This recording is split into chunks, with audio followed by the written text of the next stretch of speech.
This Organized Chaos podcast is brought to you by JEMS Art Studio. JEMS Art Studio is an online store that allows access to prints that you can use for most anything, obviously as just a picture, or as a wallpaper, or as a bookmark, or anything you can think of. You can find JEMS Art Studio at etsy.com/shop/JEMS Art Studio. This podcast is also brought to you by listeners like you. Thank you.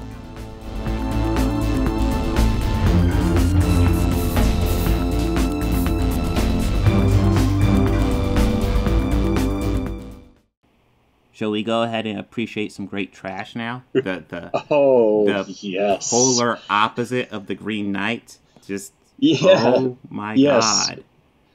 So, let me get... A lot of lore is usually beyond a lot of great films in Hollywood over time. Mm-hmm. There's mystery and intrigue and, great selection. This one started off at the tale of two friends who met at an acting class and couldn't catch a break as actors, so they decided they could do it themselves. Sure. One of them wrote a stage play, and it started off as a stage play, which the name called The Room because all of the events would take place within one room. Sure, obviously, with production, things change. That always doesn't happen. But it started off, and then he gave it a page treatment, which I believe was about 500 pages into a screenplay. That's right, there was something like that. Yeah, it was something crazy that he had written over the summer. This man, of course, is Tommy Wiseau.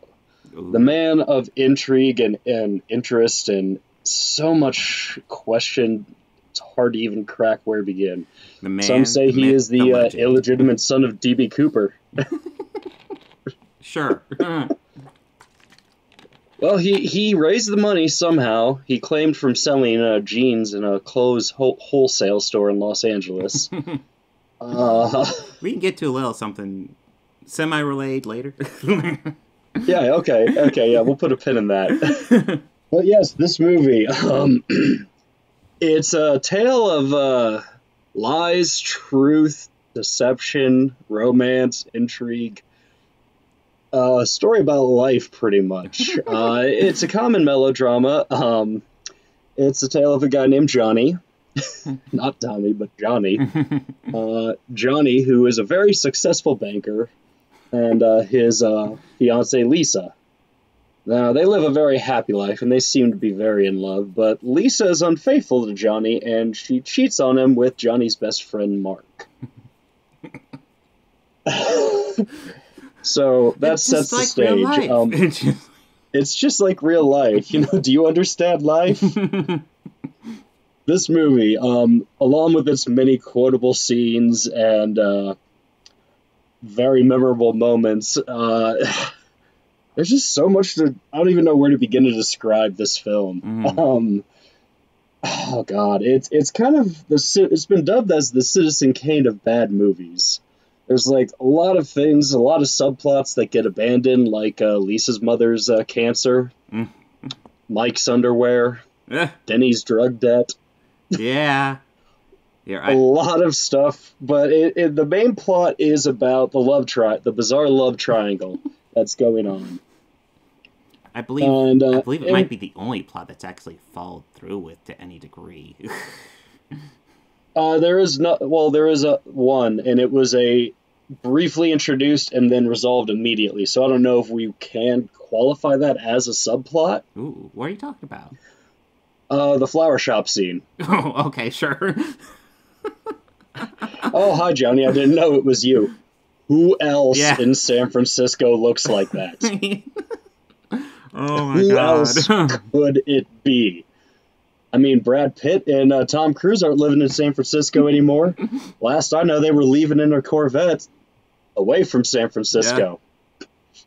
Yeah. But yes, this movie, I am a big fan of this. This movie was introduced to me by one of my best friends. I have seen it so many times, I just had to own my own. Yes. Oh, does yours have a commentary on it? That's a good question. behind the scenes interview, trailers. It doesn't say. Does yours? Yep, nope. I have a still photo gallery, behind the scenes, interview with Tommy, deleted scenes, scene selection, and trailers. Oh, so no commentary on yours either? Or... No, Shit. That's too bad. God. It tells me he probably didn't record one. God, I would love that, though. God, it would be so great. Now, the actor who played Johnny, Tommy Wiseau, his best friend in the movie, the guy who played Mark, who his character's cheating on, and gosh, I feel like we need to have cliff notes for this. Oh, my God. But he wrote a book about it. Yes. Very good book. Which was also made into a movie starring the Franco brothers with Dave playing Greg Sestero and James chewing scenery the entire time. Oh, yeah. But that could also be said the same for Tommy in the movie. Oh, my God. Well, here, I put together a little clip for the movie here as well. So give me just a second. I'll cue that up. Should go faster this time. I really hope it's the beta breaker scene. It's a selection. And...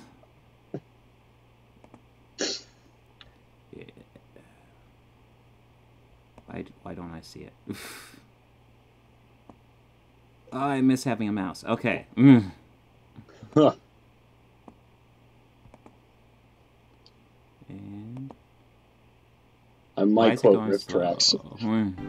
There we go. Hi, babe. Danny, do you have something else to do? No, that's I Denny. just like to watch you guys. He likes to watch. Oh, that's hot This right is what there. he likes to watch. That belly belly button button. Oh, God. By the way, that's 10 hours of the movie right there. Oh, Can I here have it a is. dozen Yes, red yeah, the roses, flower please? shop scene. Oh, hi, Johnny. I didn't know it was you. Hi, Johnny. Here you go. Who I didn't know it else? was you. Who else? How much is it? It'll be Here $18. you go. Keep the change. Hi, doggy. You're my favorite customer. Thanks a lot. Hi, doggy. Bye. Why would you say you're my favorite I'm customer while you have tired, other guests in I'm the store? wasted. Yeah. I love you, darling. I Oh got the yes, this results is of the the that was the test Scotch back. guest I scene. definitely have breast cancer. Look, don't worry It's about it. fine. Everything No will one be cares. fine. Tell me everything. You have no idea what kind of trouble you're in here, do you? I owe him some money. What kind of money? European francs. What kind of money? Everything is okay. He's gone. This, Everything is that's not actually my okay. favorite scene in the movie. He's a dangerous Right here. man. Calm down. He's going to jail. Maybe What's what great is kind that of you money? can Just edit tell that me. scene I did in not a hit loop her. for, It's like, not true. ever. It's bullshit. I did not Yeah. hit her. I did Like, not. it's the whole "you're not my fucking Oh, hi, mother" Mark. part. People are very strange these And days. she just I used to know a girl. She had a dozen guys. Yeah. One of them found out about it, beat her up so bad she ended up in a hospital on Guerrero Street. What a story, Mark. You're lying. I never hit you. You are tearing me apart, Lisa. You guys want to play some football? In Texas. oh the chickens. Oh, yeah. Come on, Mark. Let's do go. it. We're in Texas. Let's play football. Johnny? guys. Ask Peter. What's wrong? Peter? Texas are Chip, cheap, chip, man. chip, chip. Come on. I mean, they had to get a great deal on him. They was work had today? to. Oh, pretty good. We got a new client Huh. at the bank. We'll make a lot of money. What client? I cannot tell you. It's confidential. Oh, come on. Why not? No, I can't. Anyway, how is your sex life? You don't understand anything, man. Because that's Leave your appropriate stupid comments conversation. in your pocket. Don't worry about it, man. All right? Don't touch me, motherfucker. Get out. This is a close second. The half-assed crash. Now, I'm not gonna lie. Was I the only one who was disappointed that the gun didn't fall back in the case? Oh, that would have been great. Well, I love how, like, he picks up the case is open, he closes it, and then reopens it. I love it. It's magically opened. Well, it's big Hollywood movie. Oh, yes, it's big Hollywood See? movie.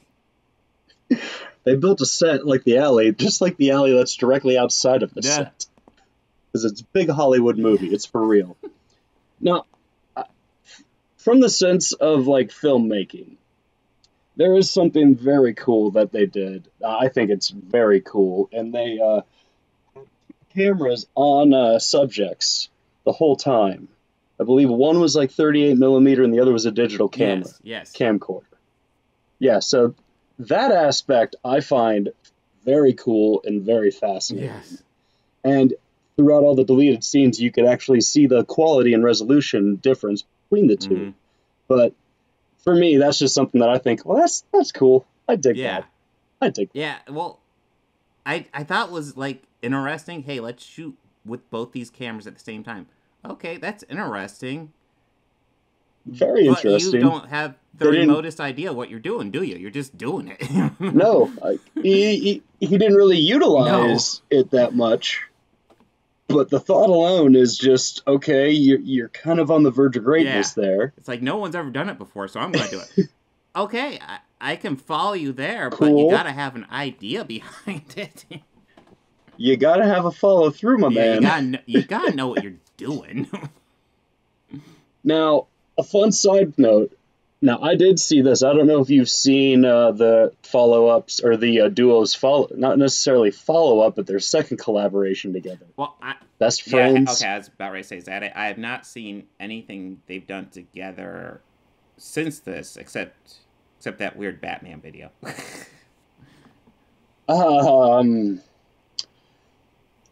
He made a good Joker.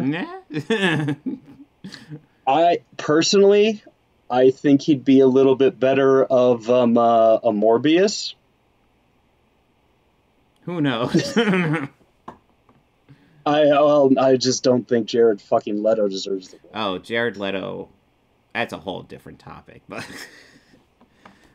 yeah, we oh good. At least you feel the same. But I mean, I say Morbius because with getting Disney Plus when it launched, they've had a lot of the old Fox animated and Marvel series that was on. So they have the X-Men, Spider-Man, all those. And I've been rewatching a lot of the old Spider-Man ones and forgetting just how great of a series that was. And I could really see how they modeled it off of the Batman that was out at the time. But the character of Morbius, the first time I was rewatching it as an adult, I'm sitting there and I'm watching a clip of him and I go, this guy sounds a lot like Tommy Wiseau. Oh my god, I haven't seen it in a while. I haven't even thought about that. First thought was like, oh, it's Johnny. Oh, hello. I think it just would have been better if the student, I can't remember if the female interest, the love interest in that episode was Lisa. If it was, that's just too perfect. Well, one thing I've always thought about The Room, and Tommy in particular, like, he is by far, in my opinion, the worst actor here. But, like... Oh, yeah. But, like, when you talk, like, you hear actors talk about the it quality, like, you know, something special that draws you to something. Like, Arnold Schwarzenegger had it. Not the greatest actor ever, but he had that quality. And here's the deal. Well, yeah. Tommy Wiseau has that quality, but he is such a bad actor. It is amazing how bad he is. Like, if he had a little bit of talent, he could probably make it work. But no, I do agree. If he had the iota of it, he could be great. He could legit be winning Oscars. I don't know, but yeah, it's. Well. Maybe not quite Oscars. I'll just be fair and just say People's Choice. Yeah, he has it. Well, he does, and I'm happy you brought that up because their other project that they did together, their movie Best Friends, where Greg is kind of like a drifter and he flies his way to town and he meets this weird guy who takes old machines and sells them as scrap, Tommy. But weirdness and crime, and not to give too much of it away because I haven't seen it since it came out, so I'm a little hazy on it. But in that performance too, both Tommy was astronomically better than how he was in The Room. Greg as well. They're both great actors, and they both work very well off of each other, and it's a great compliment. And actually, in the photograph that we have up now is a good example of that scene. Because you notice throughout this movie, there's a lot of scenes where Tommy is in with another actor, and it doesn't really seem like it's that fluid, that natural of a conversation. Like, you could tell there was a lot of cuts, a lot of edits. Not so much with the scenes with him and Gray. Yeah. I've noticed. Those actually do seem to be fluid, and that's where those moving camera angles come from and everything. Like the rooftop scene, for example. Even though that was a green screen. But that's neither here nor there. Which is funny. I've never noticed it out of the 20 or so times I've seen this movie.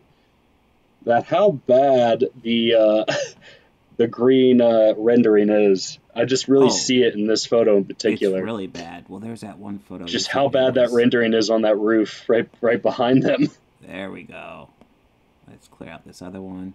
But yeah, that's... Yeah. Oh my... Yeah. That one too. That's one where you can clearly see just... it's so fake. That is just... it's not even a matte. Yeah. Listen, it's big Hollywood movie. What? Oh. It seems familiar. Didn't he pay to keep it in theaters just so it could get Oscar contention?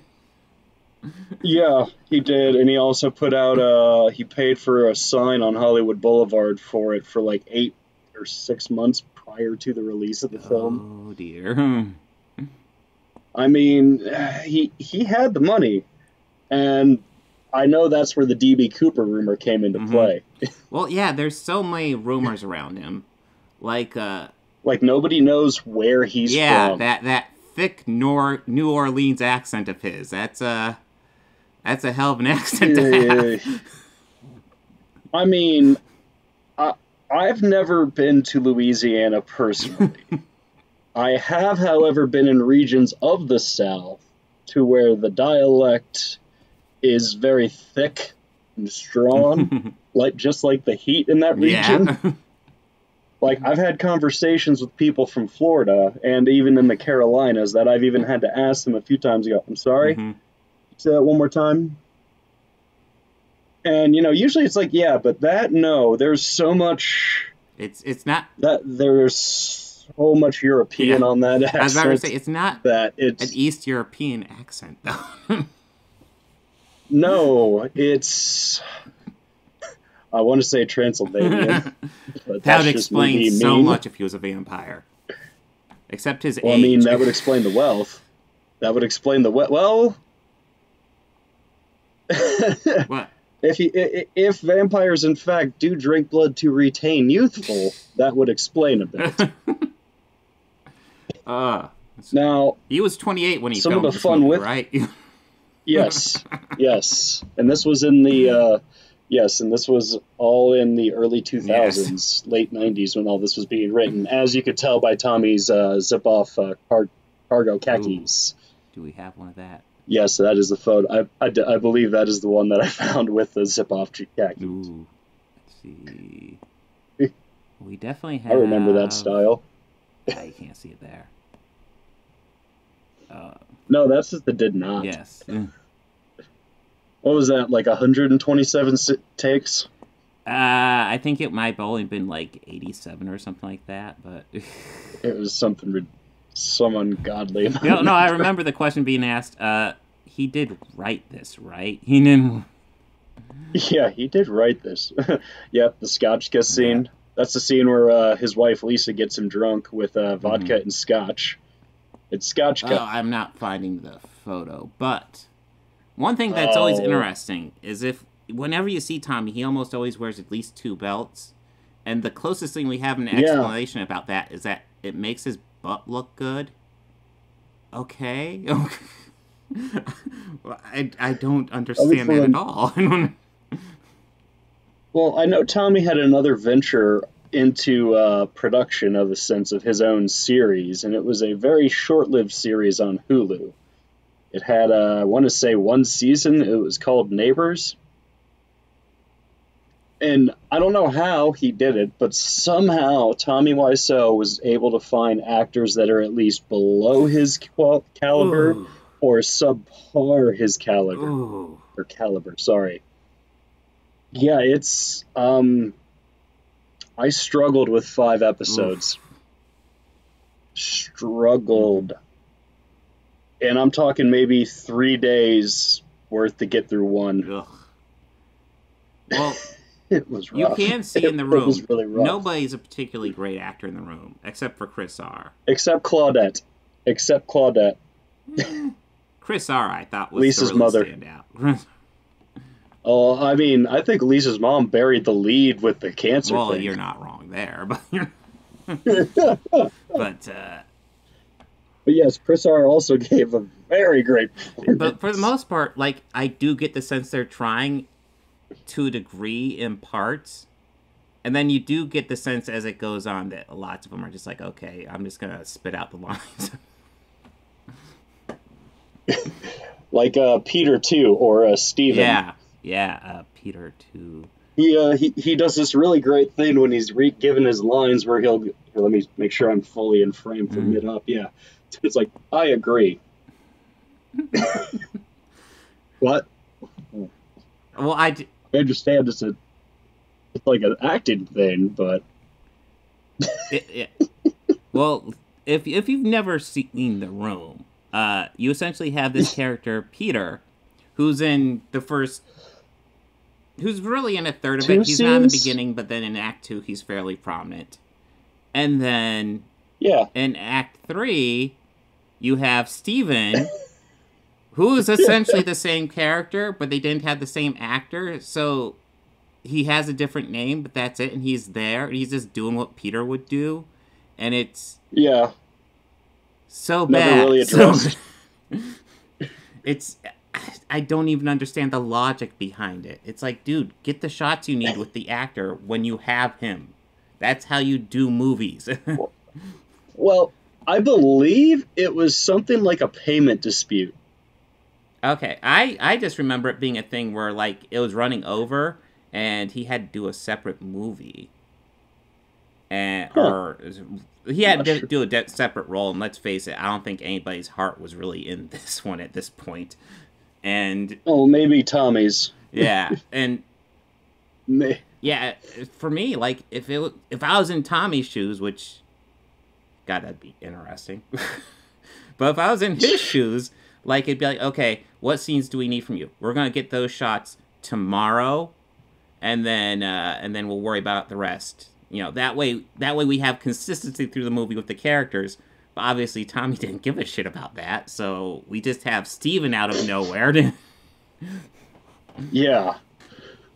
Well, oh god, there's just this movie is just it's one of those things that the more you watch it, it's the more you get out of it, and the more you'll appreciate you can say that. No, I mean this has such a weird fandom and following behind it that at screenings, much like Rocky Horror, there's audience participation. Oh yeah. People will throw plastic spoons at the screen because in a few shots in particular, you'll see in their apartment that they have a framed picture of a spoon for because it's beautiful. What are you talking about? Well, it's That's art. my favorite spoon. Let's frame it. It's art. There's a Mystery Science Theater watch group I'm a member of, and for a few weeks ago, or actually a couple of months ago, we had watched The Room. And since then, I actually noticed that the last time I was able to join for them, my profile picture is still a spoon. Nice. For that watch group. So, yes. So something I definitely want to discuss is the copy I got of The Room. I don't know if yours came with this, but I got this like fashion shot of Tommy. I should have scanned this. But here, we'll get it on the video. Like, he looks shirtless and everything. It is so weird. It is. I've seen that.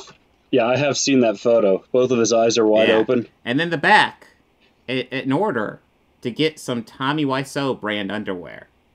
Who doesn't want Tommy Wiseau brand underwear? Mine did come with that. However, I don't have it with my copy. But it does have a synopsis of it within the jacket of the DVD. But it's also worth noting, when I was buying this, I had to get like 2 days shipping, so I had to get it fairly quickly. I had multiple buying options.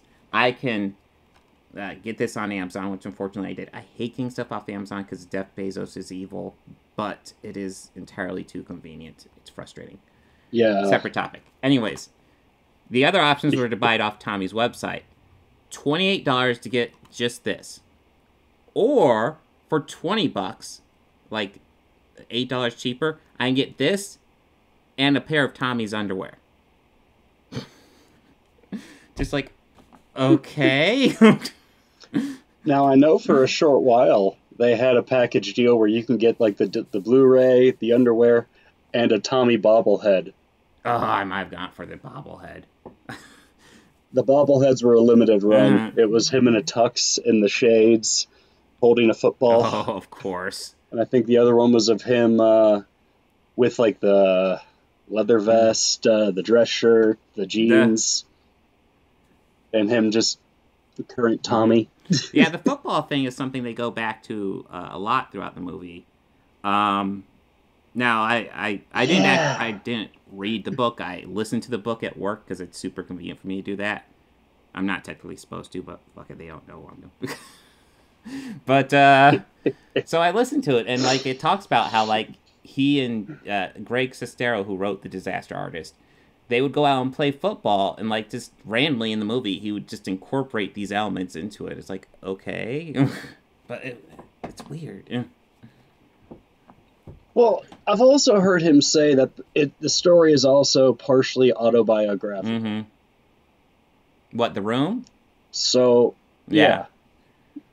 So maybe the component of Lisa and Mark, maybe it's a slight reflection on him and Greg. Yeah, I don't know. Who's Lisa there? And God, what did she do to him? Sure. I don't know. It sounds messed up. Either he is blowing things way out of proportion, or she did some fucked up shit. Or, you know, she's just not right. She's like the type of woman that guys have made a living off of country music. Yeah, man. he could have had a career there. Yeah, he could have. He need to get himself a pickup truck. The song's choices would have been interesting. Oh, God. I imagine Tommy would have been more of the... I mean, I don't think he really would have been more of like, you know, the truck and, you know, denim. I think he would have been full rhinestone. Ooh.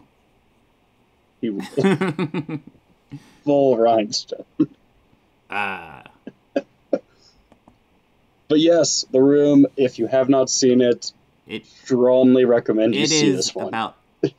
It is the classic bad movie, I want to say at this point. I can't... It really is. Like, before this, there were maybe, like, Roadhouse and Plan 9, but it's really... When this one really hit the internet scene, this really became, like, the bad movie. And something that's interesting is how, like... It's when I look at, like, classic bad movies, this is the only one I can think of that's a drama. Because usually dramas are just fucking boring when they're bad. Yeah, typically these bad movies are like horror. Yeah, horror, or science fiction. Action. Or, yes, action. Yeah, Roadhouse. Oh my God.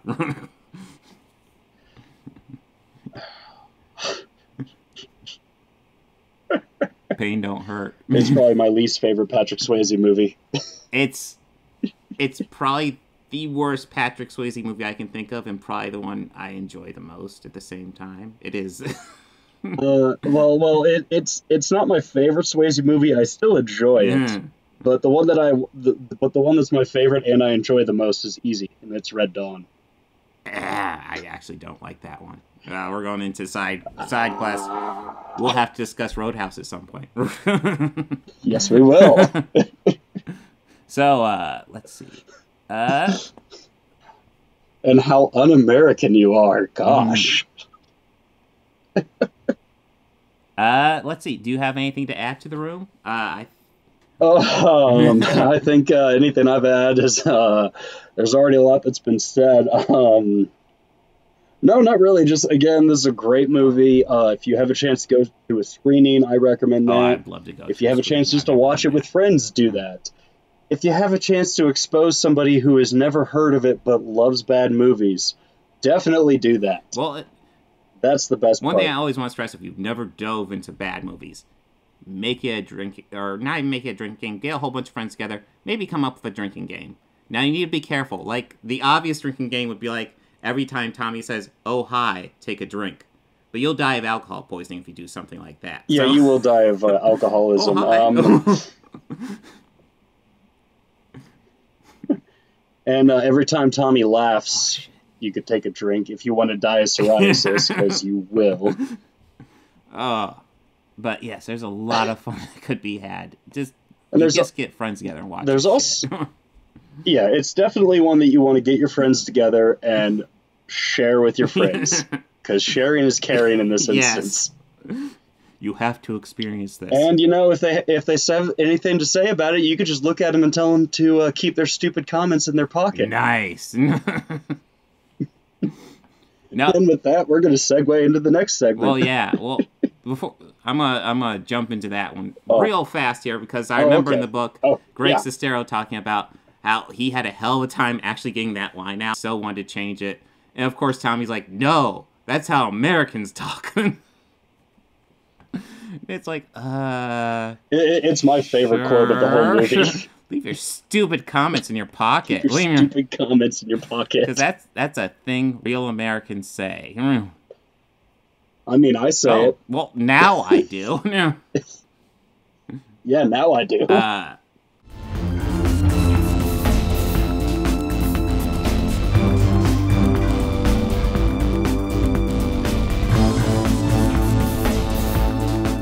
want to go ahead and add some audio credits at the end here.